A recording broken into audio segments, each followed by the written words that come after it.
Before we get into today's episode, I want to let you know about a source of powerful free resources to help you as a parent or grandparent get equipped to invest in the faith of the next generation. Our Next Gen website has been designed to help empower you to navigate tough issues with the young people in your life. At Next Gen, you'll find articles, entertainment reviews from a Christian perspective, parenting stories, helpful parenting guides, and even answers to the tough questions. All these resources are free as you engage on the front line of raising the next generation for Jesus. So why not register today at premierinsight.org/resources to receive free resources from NextGen. That's premierinsight.org/resources. And now it's time for today's podcast.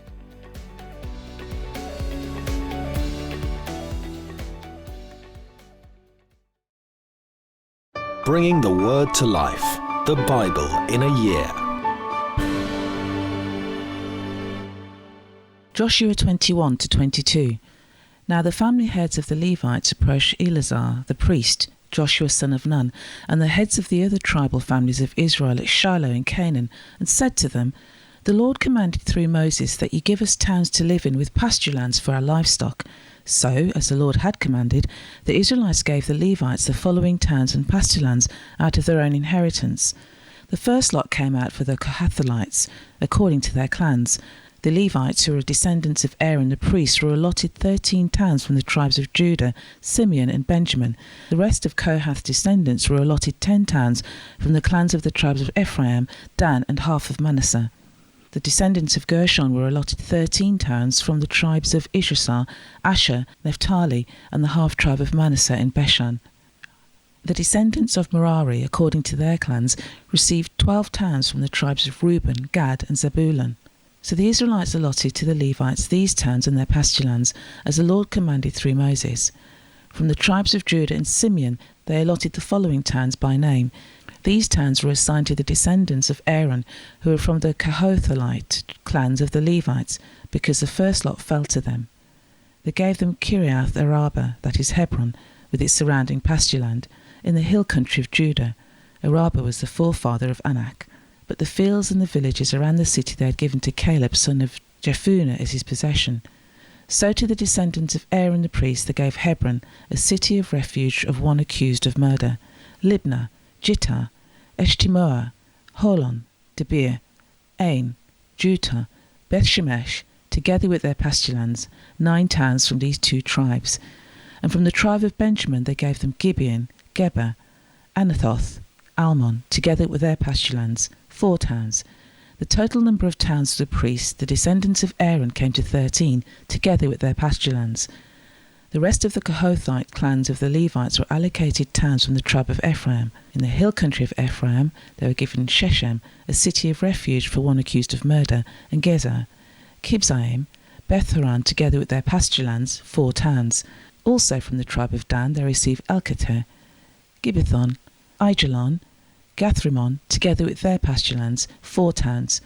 From the half-tribe of Manath they received Tanakh, Gathrimon, together with their pasture lands, 2 towns. All these 10 towns and their pasture lands were given to the rest of the Kohathite clans. The Levite clans of the Gershonites were given from the half-tribe of Manasseh, Golan in Bashan, a city of refuge for one accused of murder, and Beeshtira, together with their pasture lands, 2 towns. From the tribe of Issachar, Kishion, Daberath, Jarmuth, and Ganim, together with their pasture lands, 4 towns. From the tribe of Asher, Mishal, Abdon, Helkath, Rehob, together with their pasture lands, 4 towns. From the tribe of Naphtali, Kadesh in Galilee, a city of refuge for one accused of murder, Hamathdor, Kartan, together with their pasture lands, 3 towns. The total number of towns from the Gershonite clans came to 13, together with their pasture lands. The Merarite clans, the rest of the Levites, were given from the tribe of Zebulun, Jokneam, Karta, Dimnah, Nahalal, together with their pasture lands, 4 towns. From the tribe of Reuben, Bezir, Jahaz, Kidimoth, Mephath, together with their pasture lands, 4 towns. From the tribe of Gad, Ramoth in Gilead, a city of refuge for one accused of murder, Mahanaim, Heshbon, and Jazer, together with their pasture lands, 4 towns in all. The total number of towns allotted to the Merarite clans, who were the rest of the Levites, came to 12. The towns of the Levites in the territory held by the Israelites were 48 in all, together with their pasture lands.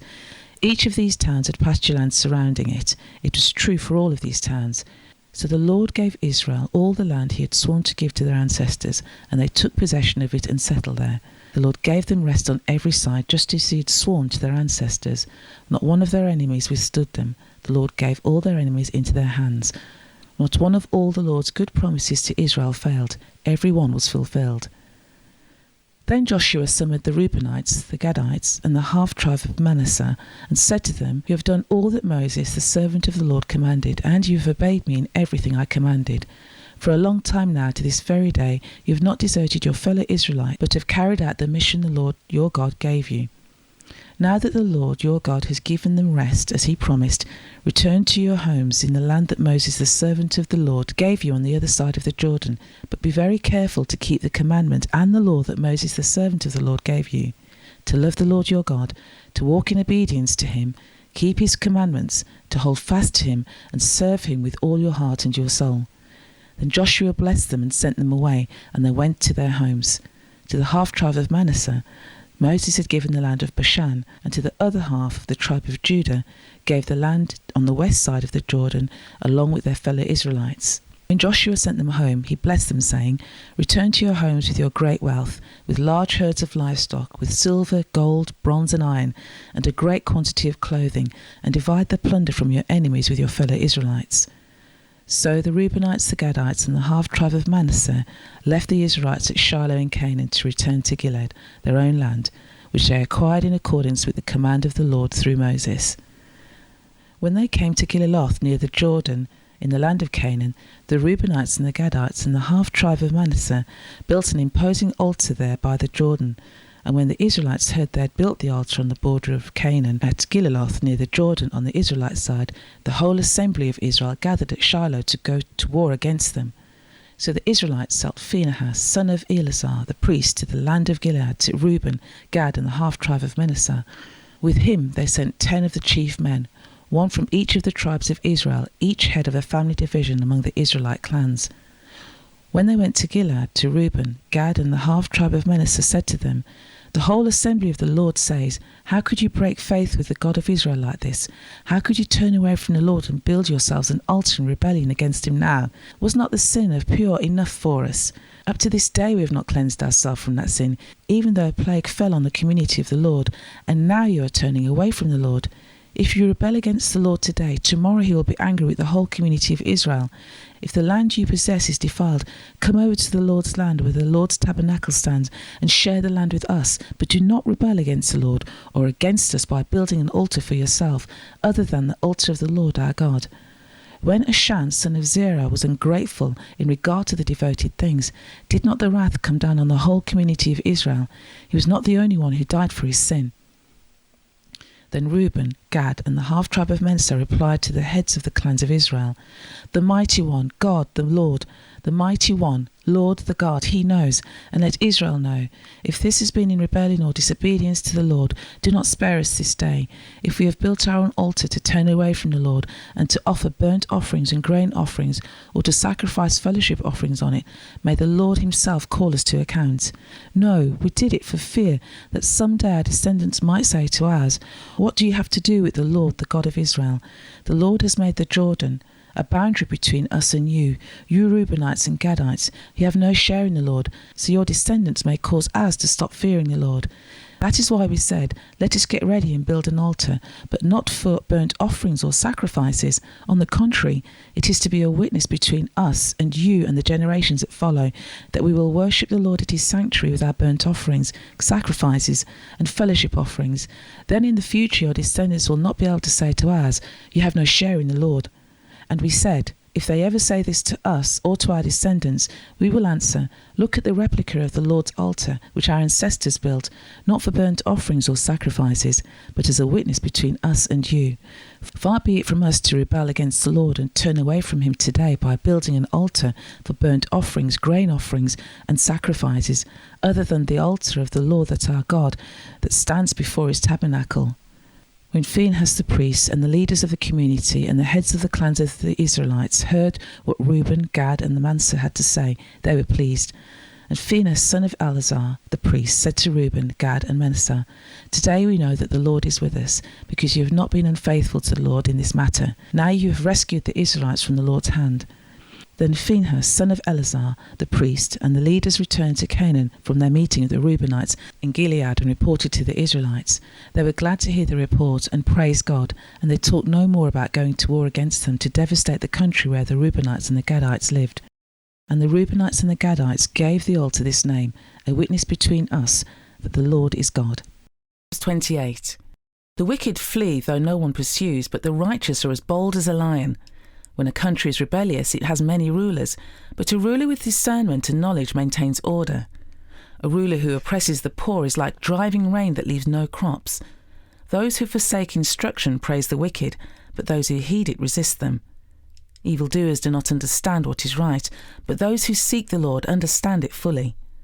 Better the poor whose walk is blameless than the rich whose ways are perverse. A discerning son heeds instruction, but a companion of gluttons disgraces his father. Whoever increases wealth by taking interest or profit from the poor amasses it for another who will be kind to the poor. If anyone turns a deaf ear to my instruction, even their prayers are detestable. Whoever leads the upright along an evil path will fall into their own trap, but the blameless will receive a good inheritance. The rich are wise in their own eyes. One who is poor and discerning sees how deluded they are. When the righteous triumph, there is great elation, but when the wicked rise to power, people go into hiding. Whoever conceals their sins does not prosper, but the one who confesses and renounces them finds mercy. Blessed is the one who always trembles before God, but whoever hardens their heart falls into trouble. Like a roaring lion or a charging bear is a wicked ruler over a helpless people. A tyrannical ruler practices extortion, but one who hates ill-gotten gain will enjoy a long reign. Anyone tormented by the guilt of murder will seek refuge in the grave. Let no one hold them back. The one whose walk is blameless is kept safe, but the one whose ways are perverse will fall into the pit. Those who work their land will have abundant food, but those who chase fantasies will have their fill of poverty. A faithful person will be richly blessed, but one eager to get rich will not go unpunished. To show partiality is not good, yet a person will do wrong for a piece of bread. The stingy are eager to get rich and unaware that poverty awaits them. Whoever rebukes a person will in the end gain favour, rather than one who has a flattering tongue. Whoever robs their father or mother and says it is not wrong is partner to one who destroys. The greedy stir up conflict, but those who trust in the Lord will prosper. Those who trust in themselves are fools, but those who walk in wisdom are kept safe. Those who give to the poor will lack nothing, but those who close their eyes to them will receive many curses. When the wicked rise to power, people go into hiding, but when the wicked perish, the righteous thrive. For more resources to help you bring the word to life, go to premier.org.uk/Bible. This reading has been taken from the NIV Bible Biblica and is published by Hodder and Stoughton.